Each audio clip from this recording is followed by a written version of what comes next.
Oi pessoal, tudo bem?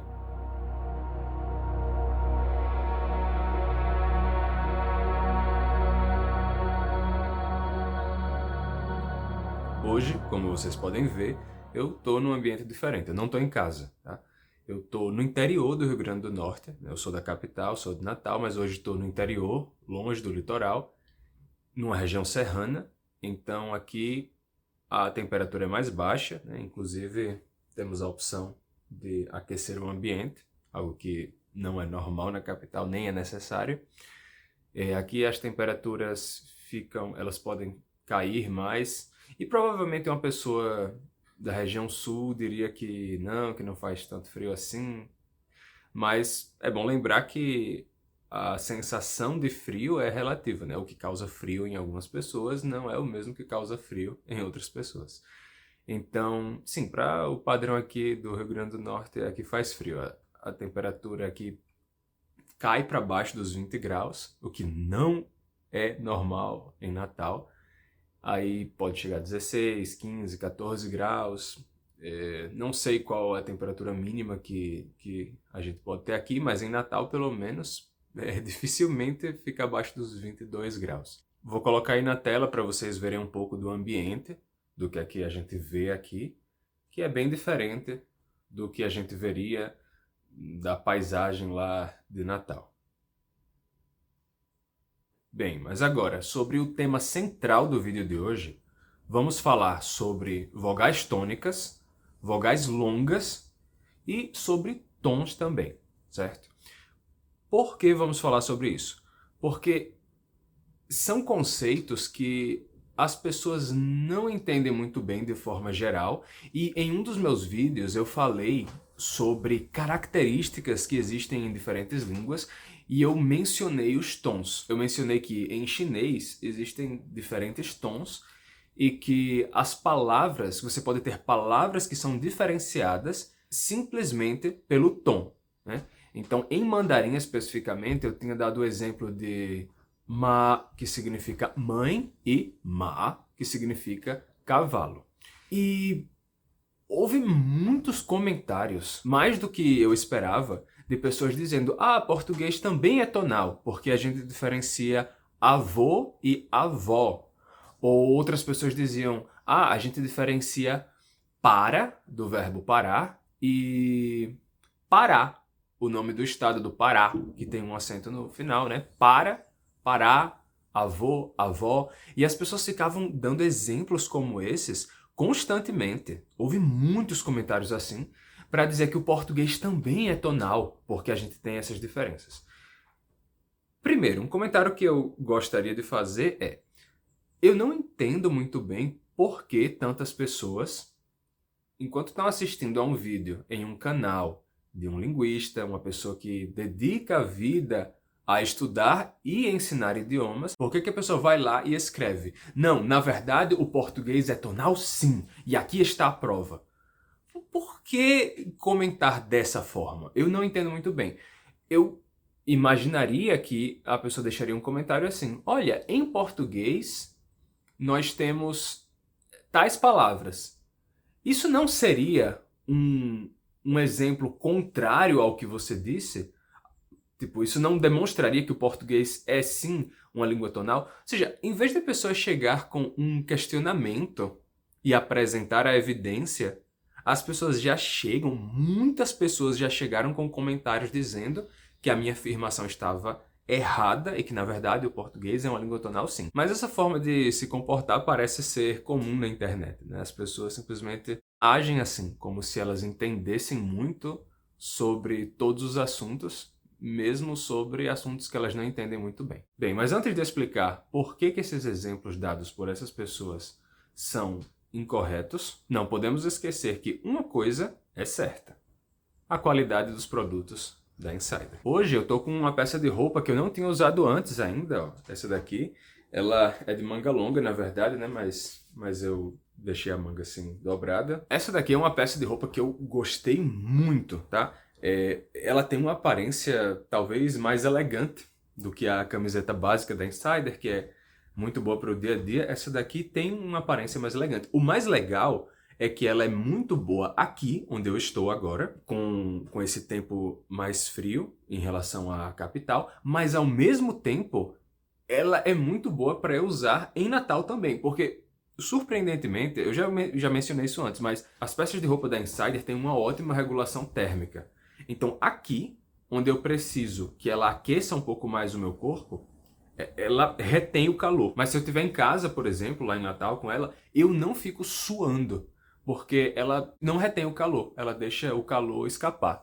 Então, é realmente uma tecnologia muito boa. E uma coisa interessante é que muitas pessoas, eu já vi pessoas vendendo outras peças de roupa como de algodão egípcio, algodão, tipos especiais de algodão, ou outras peças de roupa que imitam o tecido da Insider. Essas imitações ou substituições não são a mesma coisa. Eu conheço uma pessoa que experimentou uma camiseta que é uma imitação do tecido da Insider e o comentário foi exatamente esse, que não é a mesma coisa. Não desamassa do mesmo jeito, a regulação térmica não é tão boa, não é a mesma coisa, não seca tão rápido quando está molhada, então, não. Insider só tem uma. Então, aproveitem o cupom GLOSSONAUTA12 e adquiram a peça que vocês desejarem com 12% de desconto. Lá você encontra de tamanhos do PP até o XXGG, tem todos os tamanhos que vocês precisarem, em diferentes cores também. Agora vamos voltar ao tema do qual a gente estava falando. Olha, eu vou explicar por que esses exemplos de avô, avó, ou de pará, não tem nada a ver com o que você encontra em línguas tonais. Bem, no caso de avô e avó, o que temos aí é uma diferença de timbre, não de tom. E qual é a diferença? Vou explicar. Quando você tem uma diferença de tom, como que acontece nas línguas tonais, o que acontece é um movimento da nota musical na pronúncia, por assim dizer.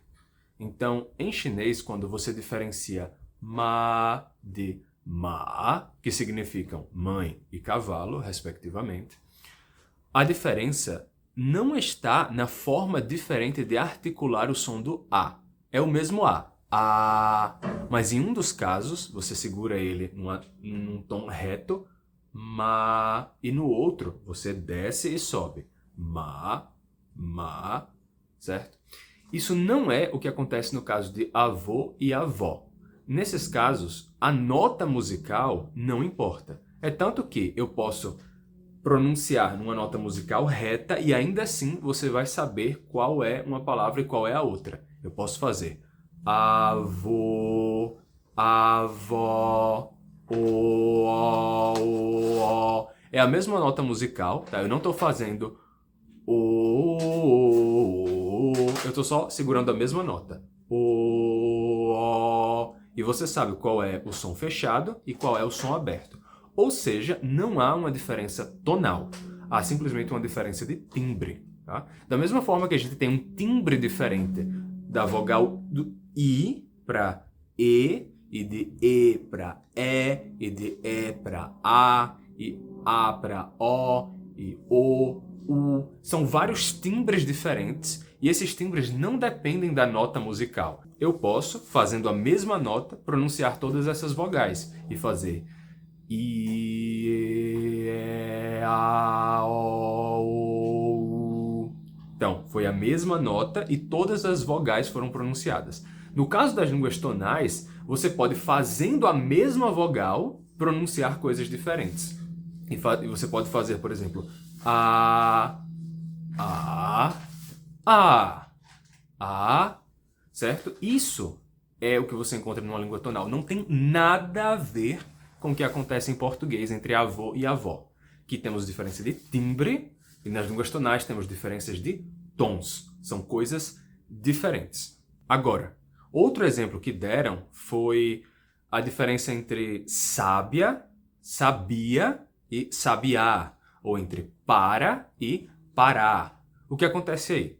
Bem, nesse caso, também não temos a mesma diferença que ocorre nas línguas tonais. Aqui temos uma diferença de sílaba tônica, que é uma coisa diferente.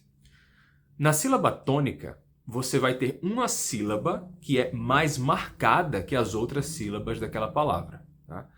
Essa marcação pode ser por uma intensidade na pronúncia, você pronuncia com mais força. Ao mesmo tempo, isso pode vir acompanhado de uma subida no tom e também isso pode vir acompanhado de uma duração um pouco maior. Só que o que importa na sílaba tônica é que a sílaba seja marcada como mais forte. Ela não precisa ter um tom mais agudo, ela não precisa durar mais, ela só precisa ter uma marcação clara de que ela é uma sílaba mais forte que as outras. E a forma como você vai marcar isso pode variar.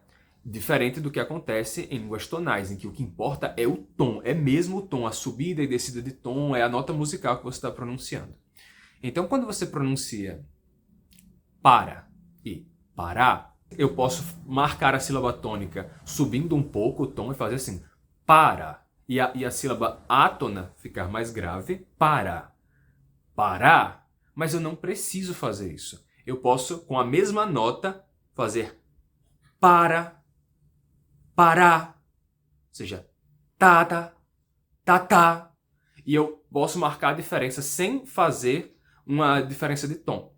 O tom é o mesmo, eu faço um tom reto e ainda assim eu marco qual é a sílaba tônica. Eu posso usar a duração também, fazer para, parar.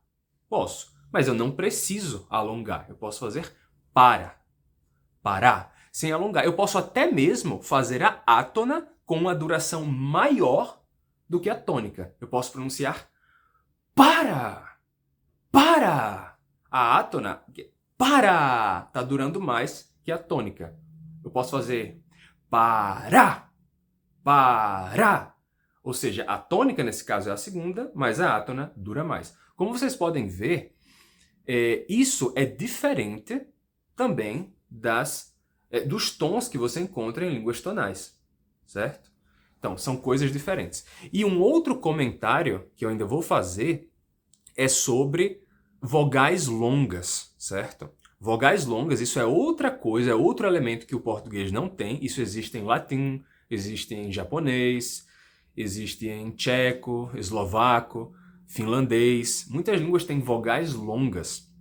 Tá? E o que é isso? Bem, comentando sobre o latim e o grego, são línguas que originalmente tinham vogais longas, mas com a história, com o passar do tempo, as vogais longas terminaram se perdendo e num estágio assim mais posterior da língua não havia mais vogais longas. As vogais longas e breves se igualaram, então você pode pronunciar latim e grego de acordo com a pronúncia mais antiga, pronunciando e fazendo as vogais longas diferentes das breves, ou você pode usar uma pronúncia mais tardia desses idiomas sem vogais longas, tá? Mas o que são vogais longas? Bem, uma vogal longa não é a mesma coisa que uma vogal tônica. A vogal longa ela simplesmente dura mais tempo, mas ela pode ser átona. Um exemplo em latim é o verbo delectare. Delectare, no infinitivo. Nessa palavra temos duas vogais longas e duas vogais breves. Então temos delectare. A primeira vogal é longa, de. A segunda é breve, lec.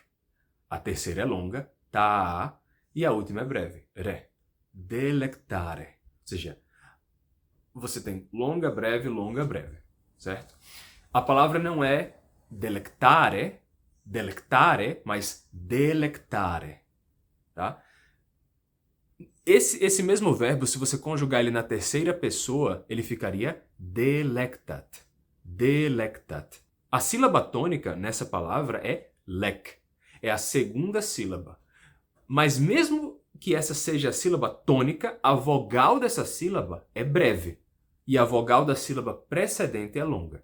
Então a palavra fica delectat. Delectat. Como você pode ver, a primeira é longa, mas não é tônica, porque não é delectat. Não é delectat, e sim delectat. Delectat. Vê a diferença? Se a primeira fosse tônica, então teríamos delectat. Delectat. Mas não é o caso, é delectat. Delectat. Então você tem uma vogal longa, que é átona. Ela dura mais, mas ela não é a vogal forte da palavra. Então aí existe uma diferença entre vogal longa e vogal tônica. O latim tem vogais tônicas e tem vogais longas. Às vezes, a longa é tônica. Às vezes, a longa é átona. São coisas diferentes. E um exemplo interessante em latim é a palavra maçã, certo? As palavras maçã e mal. Porque maçã e mal, ambas têm a mesma sílaba tônica. As palavras são bem parecidas e têm a mesma sílaba tônica. Só que uma tem vogal longa e a outra tem vogal breve. Então, maçã em latim se diz malum. Malum. Enquanto mal se diz malum.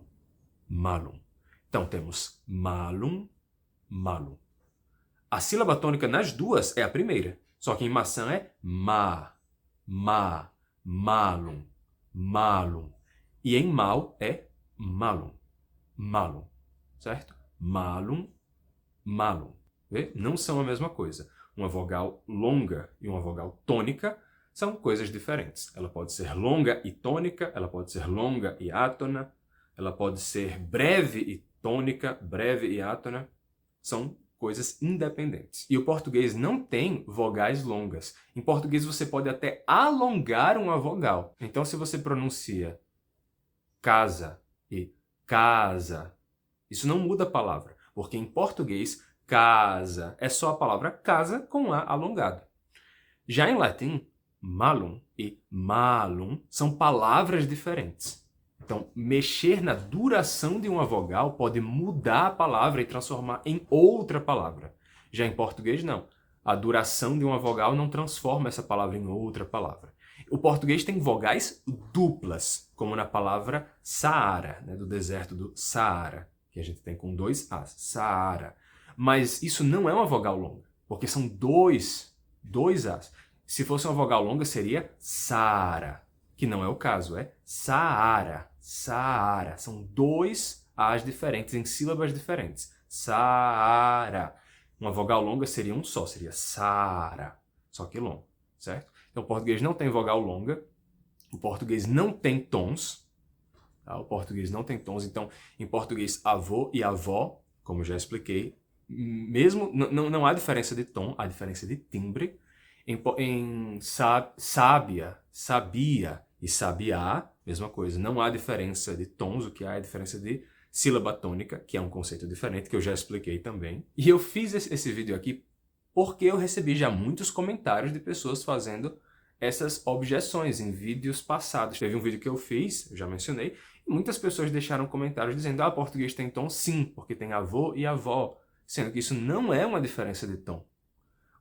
Entende? Bem, é isso. Português não tem tons, português não tem vogais longas, o português não tem nada disso. Espero que tenha ficado claro e que tenham gostado do vídeo de hoje. Não se esqueçam de se inscrever no canal, de deixar o seu gostei no vídeo, de compartilhar com outras pessoas que poderiam gostar e se lembre também de passar na página da Insider e usar o cupom Glossonauta12 para ter 12% de desconto. Até mais, pessoal. Vejo vocês no próximo vídeo.